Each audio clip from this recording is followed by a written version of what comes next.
Assalamualaikum warahmatullahi wabarakatuh. Baik, pada pertemuan kali ini saya akan mencoba menjelaskan materi terkait dengan komunikasi serial berbasis sinkron.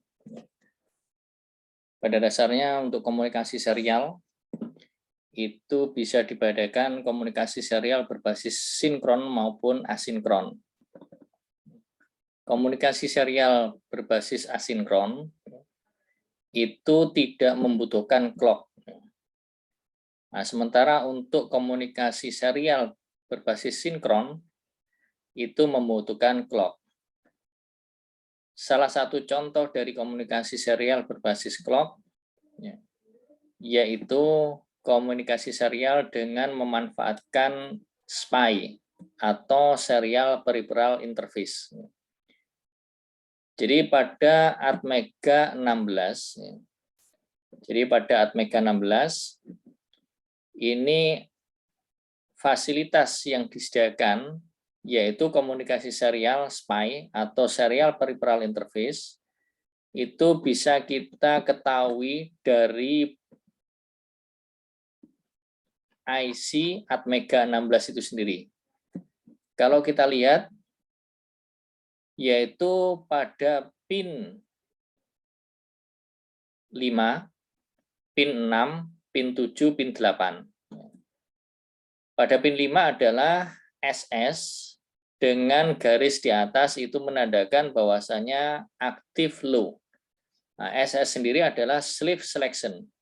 Kemudian pada pin 6 itu adalah MOSI atau master output sleeve input. Dan pin 7 adalah MISO atau master input sleeve output. Dan untuk pin 8 ini adalah SCK atau serial clock. Jadi pada Atmega 16 ini untuk fasilitas SPI yang ditawarkan ya, ada 4 yaitu SS, MOSI, MISO, dan serial clock. Kemudian ketika kita ingin menggunakan komunikasi serial berbasis sinkron, yaitu dengan menggunakan SPI, ya, maka kita sebaiknya menginisialisasi. Ya. Jadi kalau seandainya kita belum menginisialisasi, maka komunikasi serial tidak bisa diaktifkan atau tidak bisa digunakan. Nah, sehingga itu perlu diinisialisasi. Sebagai contoh, seperti pada analog digital converter, di mana untuk Atmega 16 itu sendiri itu juga menyediakan fasilitas analog digital converter, dan itu pun harus diinisialisasi, yaitu dengan adanya bit yang berfungsi untuk mengaktifkan, yaitu analog digital converter enable. Nah, itu salah satu contoh untuk mengaktifkan dan menginisialisasi ADC. Demikian pula untuk serial peripheral interface. Untuk serial peripheral interface atau SPI, ya, ini juga harus diinisialisasi ketika kita ingin memanfaatkan komunikasi serial berbasis sinkron SPI. SPI sendiri atau SPI ini beberapa fitur yang ditawarkan, ya, antara lain adalah full duplex. Kemudian juga memiliki atau mendukung operasi master slave, ya. Kemudian transfer data, ya, baik menggunakan LSB untuk yang pertama ataupun MSB, di mana untuk LSB sendiri adalah least significant bit, ya. Kemudian MSB adalah most significant bit, ya, dan yang lainnya. Ya. Kemudian untuk blok diagram, ya. Untuk blok diagram dari SPI sendiri, ya, itu ada beberapa poin antara lain yang bisa digunakan ketika untuk inisialisasi. Antara lain adalah SPI control register. Jadi pada SPI control register ini ada 8 bit, di mana masing-masing bit ini juga memiliki fungsi sendiri-sendiri. Ya. Sebagai contoh, di sini ada SPR0, SPR1, CPA, ya, kemudian CPOL, MSTR, DORD, SP, sama SPI. Ya. Nah, ini masing-masing bit ini memiliki fungsi sendiri-sendiri. Namun yang sering kali digunakan ketika untuk menginisialisasi adalah pada MSTR, jadi master. Bagaimana kita mengaktifkan ya, komunikasi serial ini untuk masternya. Kemudian untuk mengaktifkan komunikasi serial juga ada satu bit yang digunakan untuk mengaktifkan. Jadi ketika kita belum mengaktifkan, dengan asumsi ini diberikan logic 1, ya, maka komunikasi serial berbasis SPI ini diaktifkan, yaitu pada bit SPI atau Serial Peripheral Interface Enable. Nah, ini harus dikasih logic 1. Nah, kemudian di sini ada SPR0 dan SPR1. Nah, ini digunakan untuk menentukan frekuensi dari serial clock. Nah, frekuensi dari serial clock ini ya, nanti akan saya jelaskan, yaitu bagaimana untuk menghasilkan frekuensi serial clock tersebut, yaitu perhitungannya dengan melalui pembagian antara frekuensi osilator dengan angka-angka yang ditawarkan oleh divider. Nah, di sini Anda bisa lihat bahwasanya untuk divider ini ada pembagi 2, pembagi 4, pembagi 8, hingga pembagi 128. Nah, kemudian untuk register yang lainnya ada antara lain adalah SPI control. Nah, di sini adalah SPI status register. Ini meskipun 8 bit, namun di sini ada bit-bit yang bisa digunakan. Antara lain SPI 2X ya, SPI 2X. Nah, ini untuk mendukung double speed. Nah, kemudian ada W call, kemudian SPIF atau SPI interrupt flag. Nah, kemudian kita menuju ke master slave interconnection. Nah, di sini ada 8 bit shift register. Nah, di situ dibedakan antara master dan slave, di mana untuk master dan slave ini ada poin-poin yang mengarah pada input dan output. Ketika panah di sini masuk ke dalam master misalkan, maka di situ ada istilah namanya MISO atau MISO, di mana sinyal ini dikirimkan oleh slave. Jadi kita bisa lihat di sini ada master, ada slave, kemudian panah ini menuju ke master, dan istilahnya adalah master input, slave output. Nah, di sini master ini menerima input berupa sinyal yang dikirimkan oleh slave. Nah, berapa sinyal ini adalah 8 bit, ya, yang dimana dimulai dari LSB atau least significant bit dan MSB atau most significant bit. Nah, kemudian ketika panah ini menuju keluar dari master, ya, kemudian juga masuk ke slave, maka ini dikatakan ya, proses pengiriman sinyal adalah MOSI atau master output slave input. Ya. Sama, ini juga mengirimkan sinyal sebesar 8 bit. Ya. Di sini master output slave input adalah master ini mengirimkan sinyal 8 bit menuju ke slave. Nah, slave sendiri ini akan menerima sinyal yang berasal dari master, sehingga di sini dikatakan bahwasanya slave input. Nah, kemudian ada SPI clock generator. Ya, jadi SPI clock generator ini yaitu dengan memanfaatkan divider seperti yang di atas tadi, yaitu untuk menentukan frekuensi serial clock. Berapa frekuensi serial clock tergantung dari settingan pada SPI rate 0 ataupun SPI rate clock 1.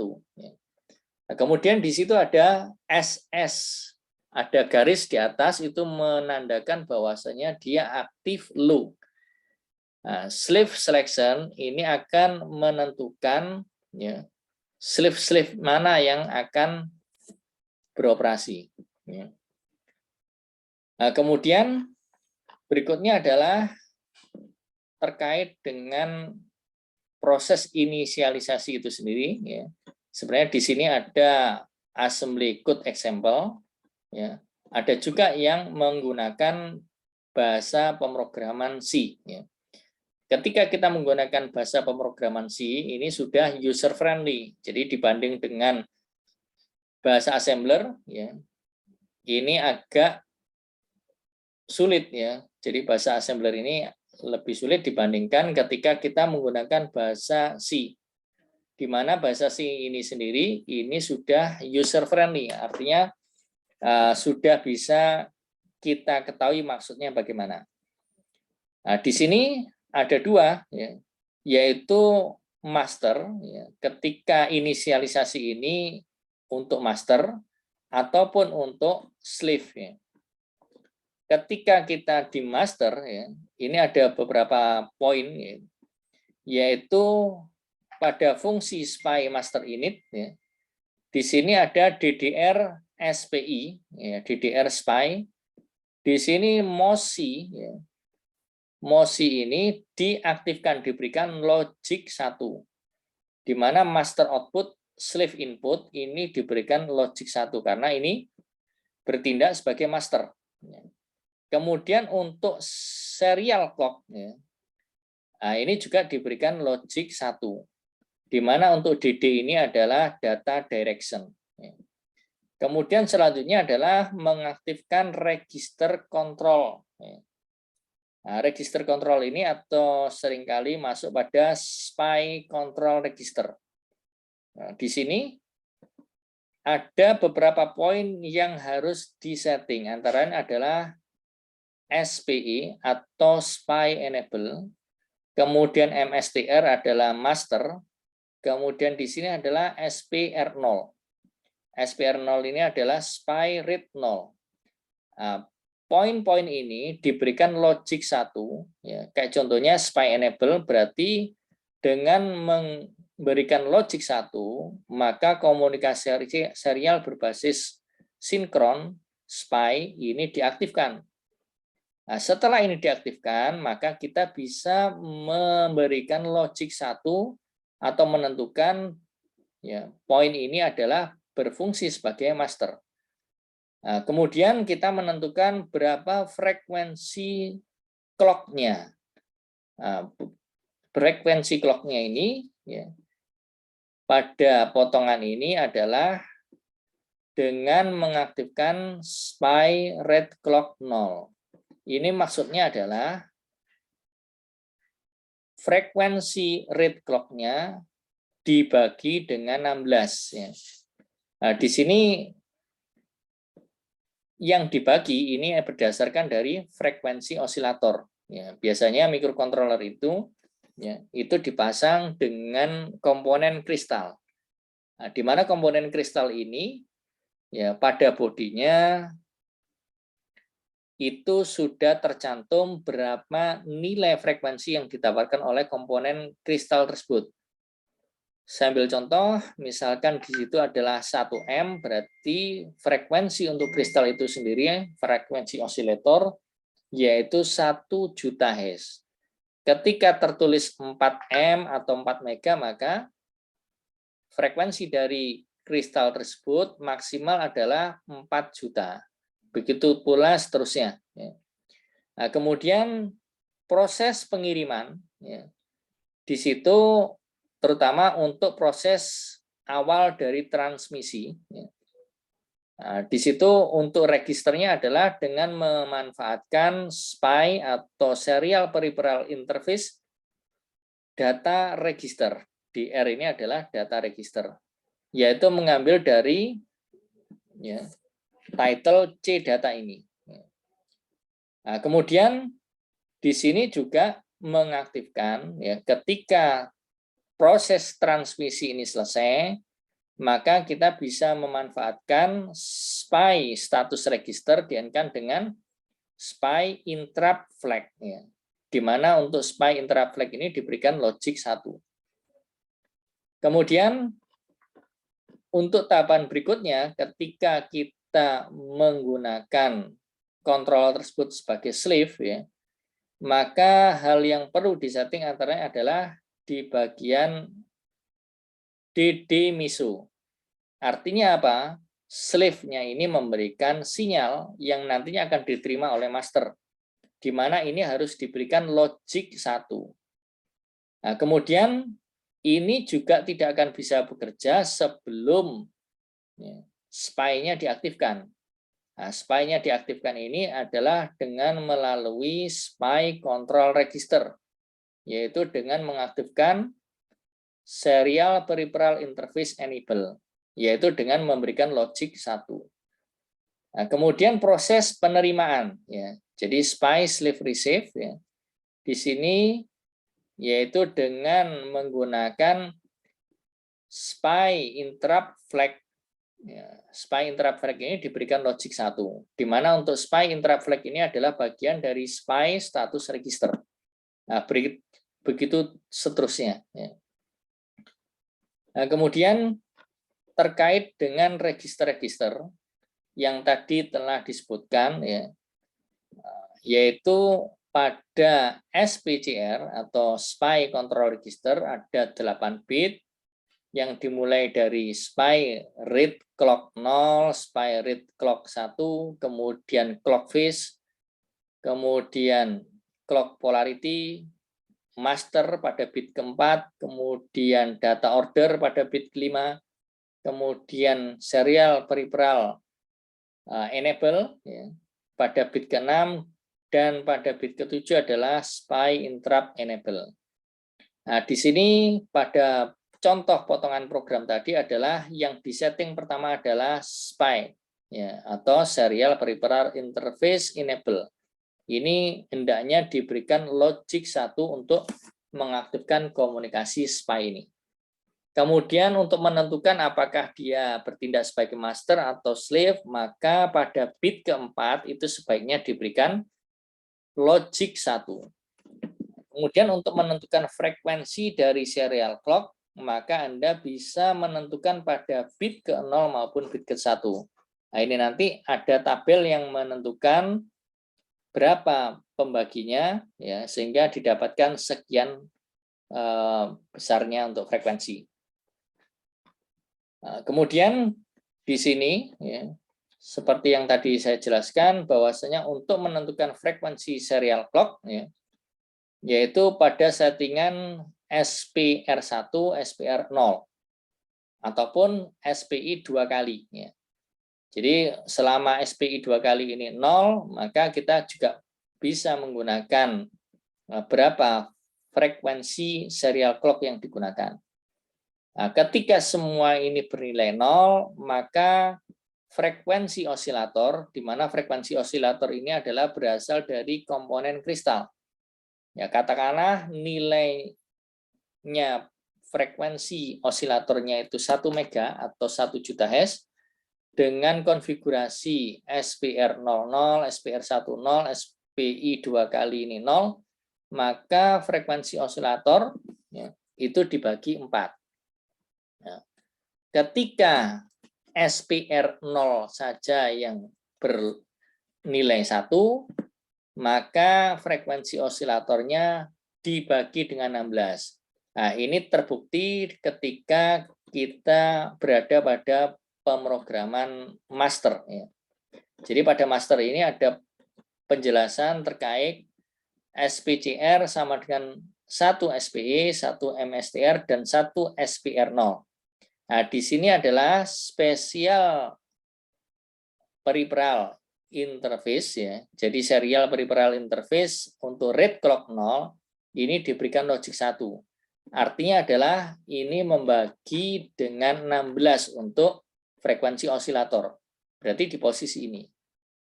Nah, ketika kita men-setting SPR1 dan SPR 0-nya 0, maka frekuensi osilatornya adalah dibagi 64. Demikian pula ketika SPR1, ya, ini ditulis 1, kemudian SPR 0-nya dipilih 1 juga, berarti dituliskan pada pemrograman ini dua-duanya, baik SPR, ya, Di sini baik SPR1 diberikan logik 1, kemudian SPR0-nya diberikan logik 1, maka set clock rate-nya adalah dibagi dengan 128. Jadi ini tergantung dari tabel yang ada di sini. Ya. Tergantung dari tabel yang ada di sini. Jadi kita menyesuaikan dengan settingan pada SPR0, SPR1, ataupun SPI 2 kali. Ya. SPI 2 kali. Nah, kemudian untuk status register atau seringkali SPSR ini juga dicantumkan pada potongan program ini. Ya. Pada potongan program ini juga ada ya, SPSR, di mana SPSR ini adalah Serial Peripheral Interface Status Register. Di sini bagian-bagiannya antara lain adalah seperti yang disebutkan di sini. Ya. Ya. Pada SPSR, ini juga sama, 8 bit, mulai bit ke-0 hingga bit ke-7. Di mana ada 3 yang bisa difungsikan. Antara lain adalah SPI interrupt flag, kemudian write collision flag, di mana ini juga akan berfungsi ketika proses transfer data. Ya. Kemudian double SPI speed bit. Ya. Jadi pada double SPI speed bit ini juga digunakan untuk menentukan ya, frekuensi serial clock pembagi. Nah, kemudian untuk mode data. Ya, jadi mode data di sini ya, ada 4, ya, yaitu mode SPI 0, mode SPI 1, mode SPI 2, maupun mode SPI 3. Nah, di sini ketika kita men-setting mode SPI 0, di situ adalah ketika clock polarity-nya 0 dan clock phase-nya adalah 0.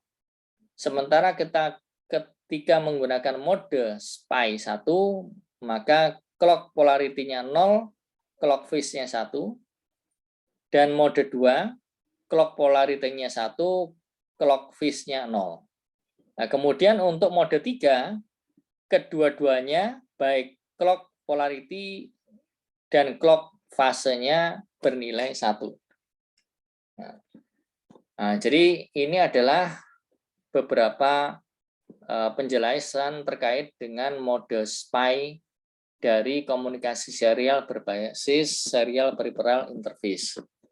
Nah, kemudian ketika kita melihat pada hardware, ya, jadi pada hardware, ya, ada beberapa contoh hardware ya, yang bisa Anda pelajari di sini.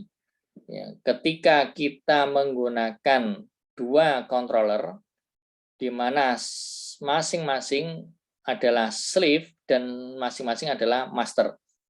Itu juga bisa digunakan untuk mengontrol 7 segmen dengan memanfaatkan komunikasi serial peripheral interface. Namun perlu Anda ketahui bahwasanya ketika menggunakan komunikasi serial SPI ini, ya, ini juga masih menggunakan 4 pin tersebut, yaitu pada slave section, MOSI, MISO, dan serial clock. Kita lihat di sini, ya, karena saling berkaitan. Untuk slave selection, ini juga akan terhubung pada slave selection pada mikro berikutnya. Nah, katakanlah sebelah kiri adalah master, yang sebelah kanan slave. Ya. Kemudian untuk MOSI-nya juga sama. Ya. Untuk MOSI juga dihubungkan dengan MOSI pada mikrokontroler kedua. Untuk MISO pada mikrokontroler 1 juga dihubungkan dengan MISO pada mikrokontroler kedua. Dan untuk serial clock juga dihubungkan sama dengan serial clock. Contoh lain lagi, yaitu pada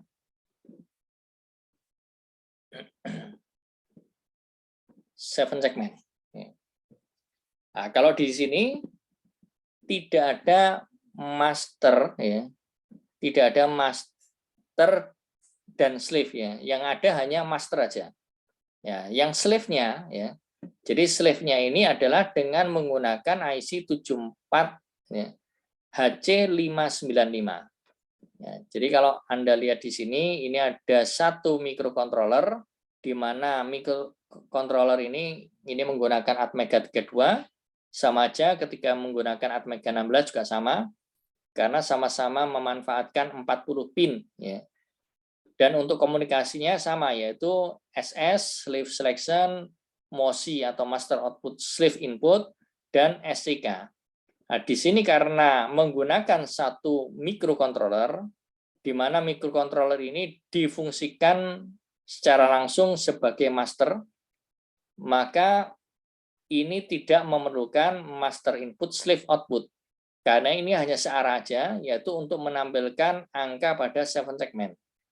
Sehingga di sini yang dihubungkan adalah SS, MOSI, sama serial clock.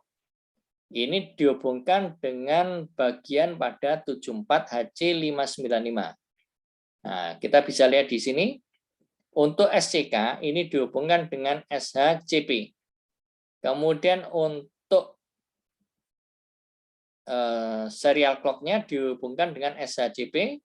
Kemudian untuk slave selection dihubungkan dengan STCP, dan berikutnya untuk MOSI ya, ini dihubungkan dengan DS ya. Begitu pula seterusnya. Ya, jadi tergantung dari berapa slave-nya.